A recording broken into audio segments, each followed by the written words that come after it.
पिछले सेशन में हमने देखा किस प्रकार से हम जावा को डाउनलोड कर सकते हैं और इंस्टॉल कर सकते हैं। इस सेशन में हम देखेंगे किस प्रकार जावा को चलाने के लिए आपको उसको सिस्टम वेरिएबल को सेट करना होता है और किस प्रकार से आप पाथ को सेट कर सकते हैं। तो आइए इसके लिए देखते हैं विंडोज़ 10 में किस प्रकार से आप सिस्टम एनवायरनमेंट वेरिएबल्स को सेट कर सकते हैं। इसके लिए आप यदि विंडोज़ 10 प्रयोग कर रहे हैं उसके लिए आप यहाँ पे search the web and Windows पे आएँ, यानी कि सर्च बॉक्स पे आएँ और यहाँ पे लिखें एनवायरनमेंट वेरिएबल्स। जैसे ही आप एनवायरनमेंट वेरिएबल को क्लिक करेंगे यहाँ पे आपके पास काफ़ी सारे ऑप्शन अवेलेबल हो जाएंगे। आप इसे क्लिक कर लीजिए, एडवांस सेक्शन खुल जाएगा आपके सामने। सबसे नीचे की तरफ एनवायरनमेंट वेरिएबल्स के नाम से एक ऑप्शन अवेलेबल है, आप इसे क्लिक कर लें। पाथ सेट करने का सबसे बड़ा बेनिफिट ये रहेगा कि जावा कहीं पे भी इंस्टॉल हो, आप कहीं पे भी जावा के प्रोग्राम को सेव करके डायरेक्टली रन कर सकते हैं आईडी के साथ और कमांड प्रॉम्प्ट के साथ। उसके एग्जाम्पल को हम अभी थोड़ी देर में देखेंगे भी। यहाँ आपने एनवायरनमेंट वेरिएबल्स को सेट करने के लिए जो बॉक्स खोला है, नीचे की तरफ आएँ और P को प्रेस करें, पाथ को। यहाँ पे हम पाथ को एडिट करेंगे। आप देखेंगे कि लंबा सा पाथ यहाँ पे ऑलरेडी अवेलेबल है। मैं माउस कहीं पे भी क्लिक करके एंड बटन दबाऊंगा कीबोर्ड पे और सबसे लास्ट में आ जाऊंगा। अब यहाँ पे मुझे जावा के पाथ को सेट करना है, लेकिन इसके लिए सबसे पहले जहाँ मैंने जावा को इंस्टॉल किया है बिन में, इस पूरी की पूरी डायरेक्टरी के पाथ को कॉपी करना है। तो देखिए मेरे पास जो जावा इंस्टॉल है सी ड्राइव में, प्रोग्राम फाइल्स में जावा JDK 1.8 और उसके बाद बिन डायरेक्टरी में।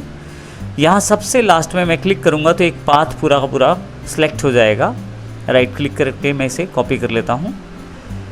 बस इसी पाथ को मुझे सबसे लास्ट में स्पेसिफाई करना है। कंट्रोल V कर देता हूँ और यहाँ पे यही पाथ पेस्ट हो जाएगा। यहाँ सेमीकोलन ज़रूर दे दीजिए ताकि आपके पास ये लाइन जो है एंड हो जाए। तो यहाँ पे इस प्रकार से आपने इस सिस्टम वेरिएबल जो पाथ है इसको आपने एडिट किया है। मैं ओके कर देता हूँ इसे और फिर से यहाँ पे इसे ओके कर देता हूँ। अब आप जावा को प्रयोग करने के लिए बिल्कुल तैयार हैं अपने कंप्यूटर में। विंडोज़ 10 में इस प्रकार से आप सेटअप कर सकते हैं अपने सिस्टम वेरिएबल्स को। लेकिन अगर विंडोज़ 7 में आप सेटअप करना चाहते हैं तो आइए देखते हैं उसको किस प्रकार से सेटअप किया जा सकता है। आइए देखते हैं विंडोज़ 7 में हम इसको किस प्रकार से सेटअप कर सकते हैं। अब यहाँ से विंडोज़ 7 को मैं ओपन कर लेता हूँ। विंडोज़ 7 में सिस्टम वेरिएबल्स को एडिट करने के लिए आप माई कंप्यूटर पे राइट क्लिक करें और प्रॉपर्टीज़ पे आ जाएं। यहाँ से आप एडवांस सिस्टम सेटिंग्स को क्लिक करके खोल लें। नीचे की तरफ आपके पास एनवायरनमेंट वेरिएबल्स आ रहा है, इसे आप क्लिक करें। बिल्कुल वैसे ही विंडोज़ 10 की तरह आपके पास सेम ऑप्शंस आ जाएंगे। नीचे की तरफ मैं सेलेक्ट कर लेता हूँ पाथ को P प्रेस करके।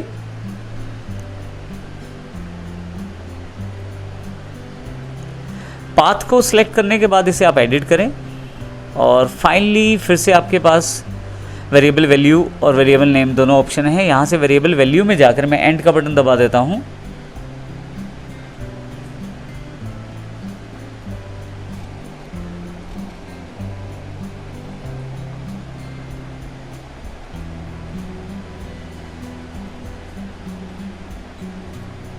बिल्कुल एंड में आ जाएं और सेमीकोलन प्लेस कर दें अगर सेमीकोलन पहले से नहीं है।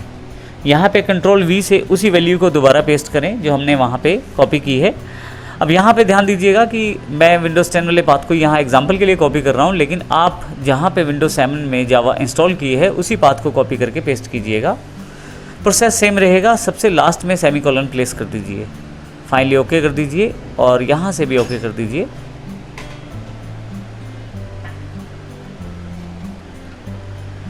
तो इस प्रकार से देखा हमने किस प्रकार हम जावा के एनवायरनमेंट वेरिएबल्स के पाथ को सेट कर सकते हैं ताकि हम जावा के प्रोग्राम्स को चला पाएँ आसानी से।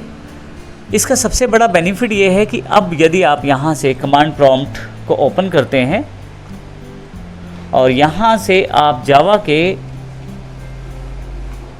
कंपाइलर को कमांड देकर खोलते हैं तो आपके पास डायरेक्टली रिकॉग्नाइज कर लिया जाएगा पाथ वेरिएबल की वजह से। इस प्रोसेसर इस जावा सी कंपाइलर के रिलेटेड सारे ऑप्शंस आपके पास यहाँ पे दिखाए गए हैं जो ये बताते हैं कि जावा आपके पास इंस्टॉल हो चुका है। इसके अतिरिक्त आप जावा कमांड का प्रयोग करके, जो कि इंटरप्रेटर है जावा का, आप आसानी से देख सकते हैं कि यहाँ पे जावा जो है इंस्टॉल हो चुकी है और जावा इंटरप्रेटर से रिलेटेड काफ़ी सारे ऑप्शन यहाँ पे दिखाए जा रहे हैं। यहाँ अगर आपके पास इस तरह की लाइनें आ जाती हैं तो इसका मतलब आपने बिल्कुल सही तरीके से जावा को सेटअप कर लिया है और जावा को इंस्टॉल कर लिया है। और यदि किसी कारण से आपके पास ये सेटिंग नहीं आती तो उसका मतलब कहीं ना कहीं आपने कुछ छोड़ दिया है, मिस हो गया है कुछ।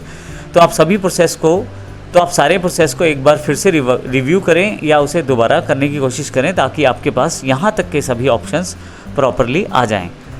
तो इस प्रकार से इस सेशन में हमने देखा जावा को किस प्रकार से हमने इंस्टॉल किया और किस प्रकार से हमने सेटअप किया सिस्टम वेरिएबल्स को। नेक्स्ट सेशन में हम देखेंगे किस प्रकार हम एक्लिप्स को डाउनलोड करेंगे और उसे इंस्टॉल करेंगे, जिसमें जावा के प्रोग्राम को आसानी से बनाया जा सकता है और आप आसानी से इन सभी प्रोग्राम्स को कंपाइल भी उसी एनवायरनमेंट में कर सकते हैं। नेक्स्ट सेशन में हम इसकी जानकारी लेंगे। धन्यवाद।